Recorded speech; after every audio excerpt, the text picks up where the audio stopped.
Et salut!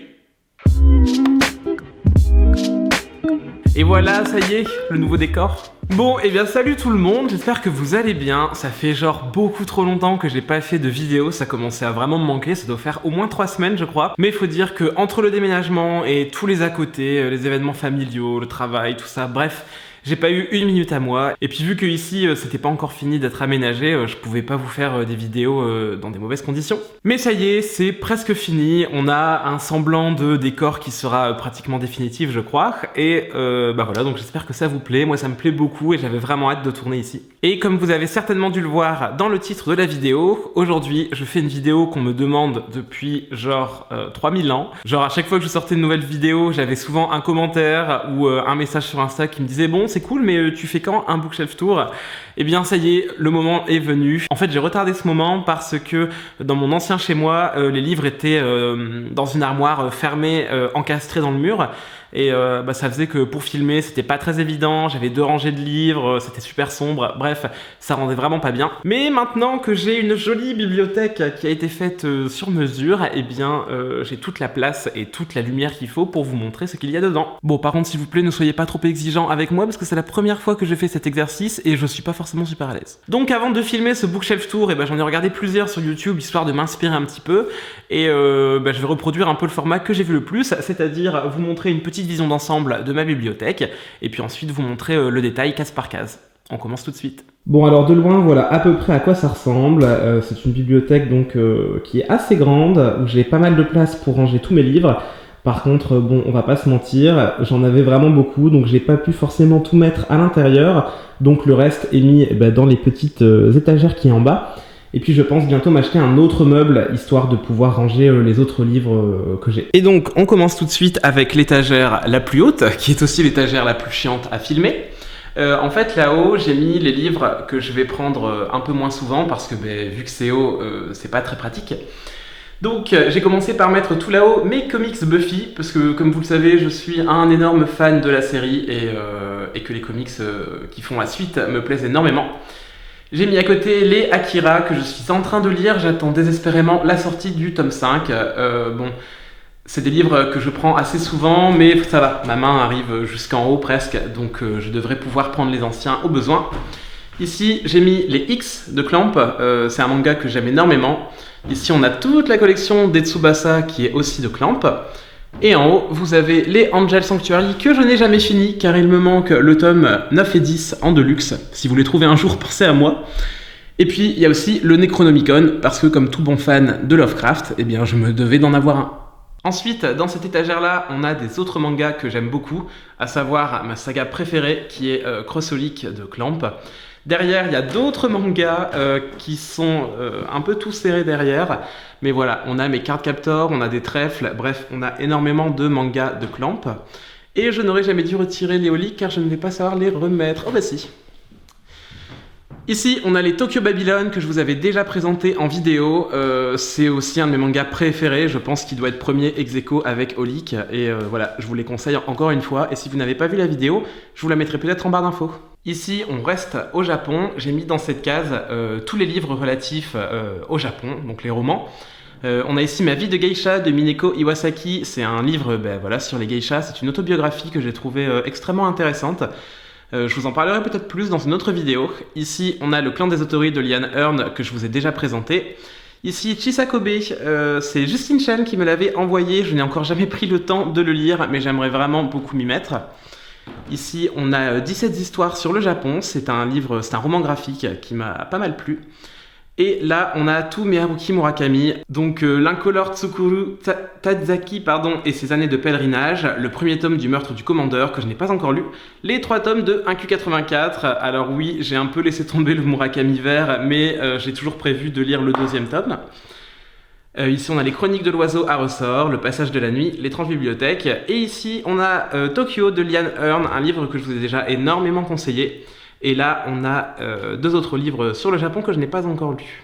Et dans cette 3e et dernière case haute, et après je pourrai enfin poser mon appareil photo sur un trépied parce que je commence à fatiguer, J'ai mis tous les thrillers. Alors oui, je sais, il y a un Donatart qui n'est pas un thriller, mais je ne savais pas où le ranger d'autres parce que je ne l'ai pas encore lu. Donc là, on a un livre sur des serial killers, il n'est pas à moi, il est à mon copain, donc moi je ne l'ai pas encore lu et je ne sais pas si je le lirai un jour. Ici, on a des Dan Brown, du Joel Dicker que je n'ai pas encore lu. Du Stieg Larsson, du Camilla Lackberg. D'ailleurs, vers le fond, je ne sais pas si vous voyez, mais il y a des poches de Stieg Larsson et de Camilla Lackberg aussi. Ici, on a un Franck Tillier que je n'ai pas encore lu, mais qu'on m'a beaucoup conseillé, donc il faut absolument que je le lise. Un Jean-Christophe Granger que je n'ai pas encore lu non plus, et je vous l'ai déjà montré en vidéo. Et là, on a encore un livre de Mo Haider, l'autrice de Tokyo, que j'avais tant aimé. Bon, eh bien, je pensais que je pourrais poser mon appareil photo pour l'étagère des romans graphiques, mais c'est raté parce que mon trépied est un peu petit. Donc ici, on a tout ce qui est comics, Watchmen, qui est un comics que j'adore, que vraiment, j'aime vraiment beaucoup, c'est un de mes comics préférés. Si vous ne l'avez pas encore lu, si vous ne connaissez pas Watchmen, je vous conseille vraiment de regarder le film qui est sorti il y a quelques années déjà, qui est extrêmement bien et extrêmement fidèle à l'œuvre. Et puis peut-être qu'un de ces jours, je vous parlerai un petit peu plus de la BD. Ici, on a les 2 premiers tomes de Saga, vraiment, j'ai trop hâte de lire la suite. Ensuite, on a un Alan Moore, donc le Néonomicon, qui est une réécriture un peu du mythe de Lovecraft. Ici, on a quelques Suicide Squad, un Batwoman qui n'est pas à moi, le tome 1 de Fable. J'aimerais bien lire la suite, mais il y a tellement de tomes que je vais laisser un peu de côté. Les 3 premiers tomes de Lock and Key, il faudrait vraiment que je lise la fin aussi. Quelques Marvel, The Wicked and the Divine qui est vachement bien. Je vais peut-être pas vous faire tout le tour parce qu'il y en a quand même pas mal, j'ai pas envie que la vidéo dure des plombes. Donc je vais m'arrêter sur ceux que j'aime beaucoup, du genre Heartstopper que je vous ai montré il y a pas très longtemps en vidéo et que j'avais vraiment beaucoup aimé. Du Riyad Satouf. Oh, ça c'est une petite BD super sympa, je ne sais pas si j'en ai déjà parlé sur la chaîne, mais voilà, une jolie découverte que j'avais faite grâce à Pénélope Bagieux. Là, on a un livre extrêmement triste, mais qui me tient tout particulièrement à cœur. Ici, quelques BD de Pénélope Bagieux, Les Culottés, California Dreaming. Du Digli, du Margot Motin, le premier tome de Blast, dont je vous ai déjà parlé en vidéo, j'aimerais beaucoup lire la suite aussi. Le Nao de Brown, qui est une de mes bandes dessinées préférées. Un peu de Bastien Vives. Ici, on a du Zep. Ici, on a tout ce qui est relatif au label 619. Je vous en ai déjà parlé dans une vidéo assez ancienne, mais voilà, j'aime beaucoup ce label de bande dessinée. Ensuite, une fois qu'on a passé le label 619, on a les 23 prostituées dont je vous ai déjà parlé en vidéo, le livre de Tarmaz, qui est une de mes illustratrices préférées. Dans la forêt, Monsters, qu'il faudrait que je lise, parce que je l'ai acheté à la braderie de l'année dernière et je ne l'ai toujours pas lu. Ici, on a d'autres jolis bouquins et on termine par mes livres de Benjamin Lacombe, qui est un artiste que j'admire beaucoup. J'ai pas mal de ses livres, la plupart sont dédicacés en plus, et voilà, c'est vraiment un artiste que j'aime énormément. Alors, dans cette étagère-là, qui est juste en dessous des romans graphiques, j'ai posé tout ce qui était relatif à Twin Peaks, qui est ma série préférée. Je vous en ai déjà parlé de nombreuses fois sur la chaîne, et je pense peut-être vous en reparler très bientôt. Ici, j'ai posé ma petite collection des Albin Michel imaginaires. Dedans, il y a pas mal de services presse, mais voilà, c'est une maison d'édition assez récente, mais que j'aime vraiment beaucoup. Ils sortent des parutions de qualité. Et puis derrière, j'ai posé un livre que je ne savais pas où poser, qui est La maison dans laquelle, de Mariam Petrosian, que je n'ai toujours pas lu. C'est un livre qui me fait extrêmement envie, mais vu qu'il est énorme, j'ai un peu de mal à le commencer. Et puis derrière, il y a Les oracles de Nostradamus, que j'avais trouvé à la braderie Lille l'an passé, et mon exemplaire assez ancien de Notre-Dame de Paris, de Victor Hugo, roman qui est tristement d'actualité en ce moment. Et puis voilà, derrière il y a d'autres livres voilà, qui sont un peu anciens, du genre Les aventures des orphelins Baudelaire, et des livres qui ont un peu sombré dans l'oubli pour moi. Alors là, on passe à la rangée juste à côté, qui est une rangée que j'aime beaucoup, parce que j'y ai mis ma collection de Last Man de Bastien Vives, qui est une saga de bande dessinée dont je suis absolument fan, genre vraiment. J'ai extrêmement envie de vous tourner une vidéo là-dessus. Je vous ai déjà fait une vidéo sur Last Man que je n'ai jamais publiée parce qu'elle ne me plaisait pas. Mais voilà, je compte bien retenter ça bientôt parce qu'il faut absolument que je vous parle de cette bande dessinée. Et ici, on a le petit coin Harry Potter, sachant que derrière, eh bien, j'ai mis mes anciens Harry Potter en poche, qui sont certes très abîmés. Et je compte bientôt finir de tous les relire en anglais, donc c'est pour ça qu'ici j'ai mis les 2 premiers tomes en anglais. Et puis là, voilà, ce sont les gros volumes, les 3 tomes que je préfère de la saga. Et puis L'Enfant Maudit aussi, que j'avais acheté en anglais, et que somme toute, j'avais pas détesté, hein. Et ensuite, troisième case de cet étage, j'y ai posé tout ce que j'avais un peu de fantastique, fantasy, donc à savoir Le Seigneur des Anneaux, les 2 premiers tomes de Eragon. Je n'ai jamais lu la suite, mais j'aimerais vraiment m'y remettre. Ces derniers temps, je les regarde un petit peu et ils me font très envie. Ici, on a mes Philippe Pullman, donc À la croisée des mondes, La Belle Sauvage et Lyra et les oiseaux. Et on termine par mes Pierre Bottero, voilà, qui est un auteur français que j'aime vraiment beaucoup, qui m'a beaucoup guidé quand j'étais plus jeune. Et voilà, c'est un auteur auquel je tiens. Et puis derrière, on a aussi d'autres livres qui m'ont marqué quand j'étais plus jeune, à savoir qu'on a par exemple Everworld. Je ne sais pas si vous l'avez lu quand vous étiez plus jeune, mais c'est vraiment un livre que j'aime beaucoup. Et il y a aussi par exemple un autre livre que j'adore et qui s'appelle Golem. Alors ça, franchement, c'est le livre de mes années collège par excellence. Mais voilà, c'est une saga que j'avais vraiment adorée. Bon, je vous avoue qu'il y en a plein d'autres derrière, mais pas forcément le temps de tout vous montrer. Et on arrive ici à la première case de l'avant-dernier étage de la bibliothèque. Alors il y a le petit côté avec tous mes livres des éditions La Talente. Donc voilà, là il y a tous mes Terry Pratchett. Vous savez à quel point je l'adore et pourtant j'en ai pas encore énormément de lui. Et à côté, on a les Marie Brennan, donc Minuit jamais ne vienne, donc le premier tome de La Cour d'Onyx dont je vous ai déjà parlé en vidéo. Et il y a peu, j'ai reçu aussi le service presse du second tome que j'ai vraiment très hâte de lire et puis j'ai hâte de vous en parler. Et on a aussi L'espace d'un an de Becky Chambers que je vous ai chroniqué il y a peu en vidéo. Et juste à côté, on a les 2 premiers tomes de Miss Peregrine et les enfants particuliers. Je les avais offerts à mon copain parce qu'il avait très envie de les lire.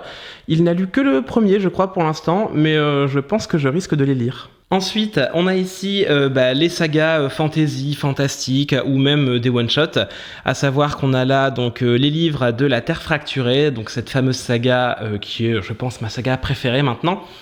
D'ailleurs, j'ai su il y a peu qu'ils allaient sortir en poche. Donc voilà, si vous n'avez pas encore pu vous lancer à cause du prix, eh bien sachez que bientôt vous pourrez les lire pour beaucoup moins cher. Ici, on a Comment le dire à la nuit de Vincent Tassi, que je n'ai pas encore lu, mais qui me fait extrêmement envie.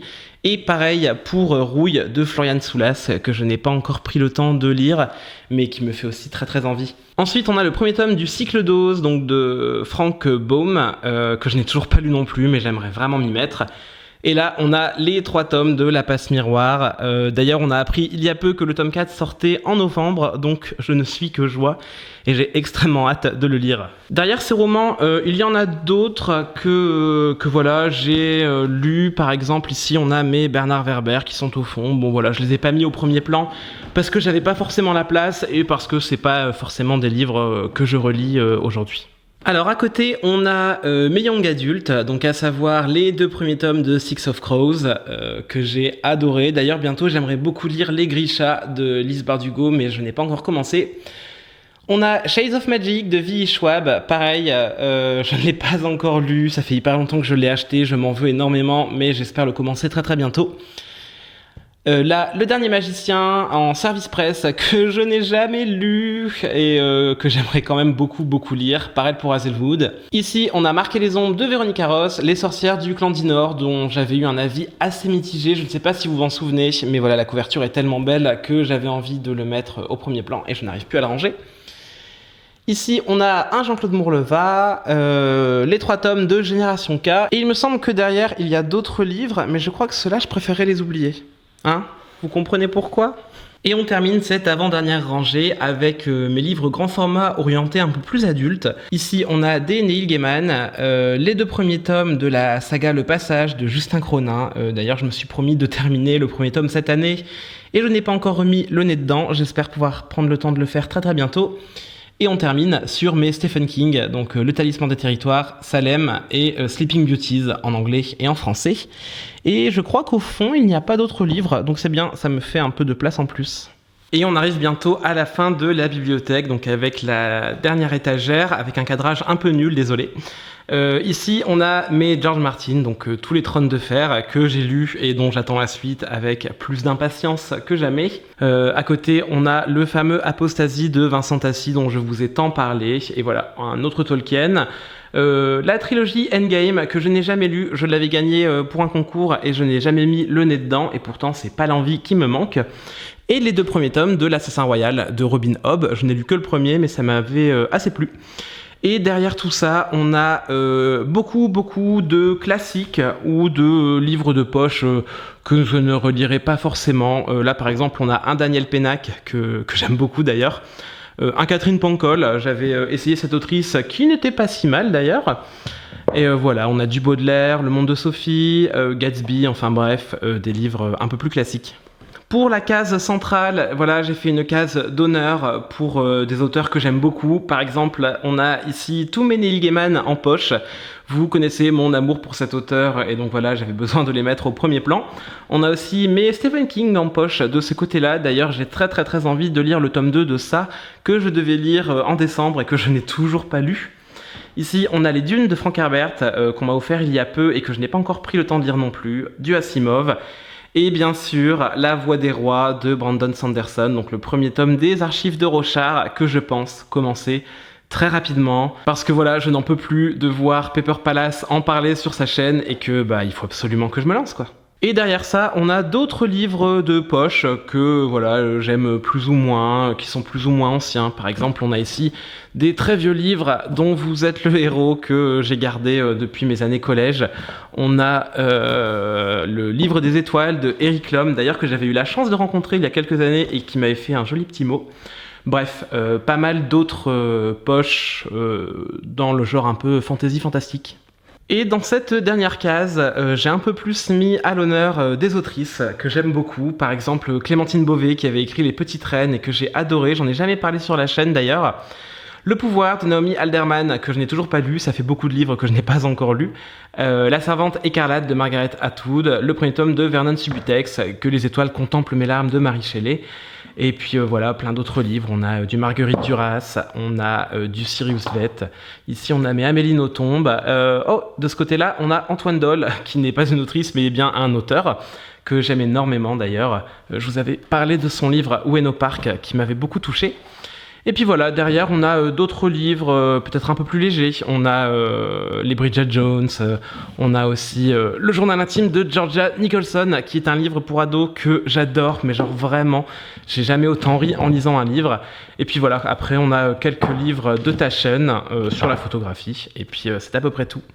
Et voilà, c'est tout pour ce Bookshelf Tour. J'espère que ça vous aura plu. Moi, ça m'a pas mal plu de vous montrer un peu les livres que j'avais. D'ailleurs, j'espère que ce n'était pas trop long et pas trop chiant. D'ailleurs, si vous avez vu certains livres qui vous intéressent dans ma bibliothèque, dont je n'ai pas forcément parlé ou dont je n'ai pas forcément dit le titre, n'hésitez pas à me le dire dans les commentaires si vous voulez plus d'infos. Pareil, si vous voulez plus de détails sur un livre en particulier, eh bien n'hésitez pas. En ce qui concerne ma manière de ranger, vous avez dû voir qu'il n'y avait pas forcément de super logique, que mes livres ne sont pas classés par ordre alphabétique d'auteur ou ce genre de trucs. Avant, je prenais vraiment très soin de ranger mes livres par nom d'auteur. Et voilà, là quand je suis arrivé et que j'ai installé mes livres dans la bibliothèque, je l'ai fait vraiment au feeling. Et au final, la manière dont c'est agencé me plaît pas mal. On n'est pas à l'abri que dans quelques mois, je craque et que je vide tout pour rechanger toute ma logique de rangement. Mais pour l'instant, ça me convient plutôt pas mal. Bref, là-dessus, moi je vais vous laisser, ça m'a fait vraiment trop plaisir de tourner une vidéo parce que ça commençait à beaucoup me manquer. Je vous dis à très bientôt pour une prochaine vidéo, d'ici là, prenez soin de vous et puis bonne lecture. Ciao.